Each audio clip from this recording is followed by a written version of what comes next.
এই দেশে নির্বাচিত প্রতিনিধি না থাকার কারণে আমরা যে পদে পদে বিপদে পড়তেছি গত 17-18 বছর এই প্রক্রিয়ার কারণেই আজকে আমাদের এই সমস্ত অঞ্চলে তৃণমূল পর্যায়ে গ্রামীণ এলাকায় নানাবিধ সমস্যার সম্মুখীন। আমরা নির্বাচিত হয়েছি 2 মাস হয়েছে, দেশে স্থানীয় সরকার প্রতিনিধি খুব একটা নাই, এলাকার চেয়ারম্যান নাই, মেম্বার নাই, যারাই আছেন অনেকে পলাতক আছেন, অনেকে কাজ করার মতো দীর্ঘদিন হয়ে গেছে, সেই সুযোগও নাই, কাজও হচ্ছে না। এখন আমরা সবাই মিলেমিশে যারাই আছেন তাদেরকে সহযোগিতা করব এবং ডিপার্টমেন্টের যারা আছেন সবাই মিলে আমাদের এলাকার প্রয়োজনে আমরা যেন এই দিকেও একটা বিশেষ নজর রাখি, সতর্ক থাকি এবং সজাগ থাকি। আগামী দিনে আমাদের প্রত্যেকটা ইউনিয়নে ইউনিয়ন পরিষদ নির্বাচন হবে। সত্যিকারের জনপ্রতিনিধি যেন নির্বাচিত হয়ে আসেন। এখন থেকে আমি বলবো এবারের নির্বাচন মনে রাখার মতো নির্বাচন হবে। এই কারণে বিগত জাতীয় সংসদ নির্বাচন আমরা যখন করেছি সেটাও কিন্তু একটা চ্যালেঞ্জের নির্বাচন ছিল।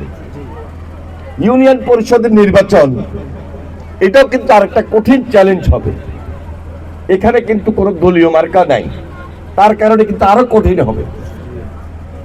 তাহলে দলের পক্ষে যিনি চেয়ারম্যান নির্বাচন করতে চান সেই ব্যক্তিটা যেন জনবান্ধব হয়, জনগণের সঙ্গে সম্পর্কিত হয় এবং সাধারণ মানুষের প্রয়োজনে মানুষের জন্য কাজ করেন, কাজ করে এসেছেন, মানুষের জন্য খোঁজখবর রাখেন এবং রাখবেন। এই জিনিসগুলোর দিকে নজর রেখেই যেন তিনি প্রার্থী হন। আর দলের মধ্যে 2-3 প্রার্থী হয়ে যাবেন, নির্বাচিত হইতে পারবেন না। সুতরাং এটাও কিন্তু এখন থেকে আপনাকে মাথায় রাখতে হবে।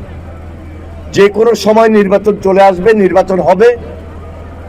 ইউনিয়ন পরিষদের যিনি চেয়ারম্যান হন, ইউনিয়ন পরিষদের যিনি মেম্বার সদস্য হন, খুব গুরুত্বপূর্ণ। এটাকে হালকা করে দেখার কোনো সুযোগ নাই। কারণ ইউনিয়ন পরিষদের নির্বাচিত প্রতিনিধিদের সঙ্গে আমার আপনার ভাগ্য জড়িত। কারণ ওই লোকগুলো যদি ভালো হয় আমাদের সমাজ ব্যবস্থাও ভালো হবে। কোনো কারণে ওই লোকগুলো যদি কোনোভাবেই ভালো না হয়ে নিজের জন্য হয় আমরা বিপদে পড়ে যাব।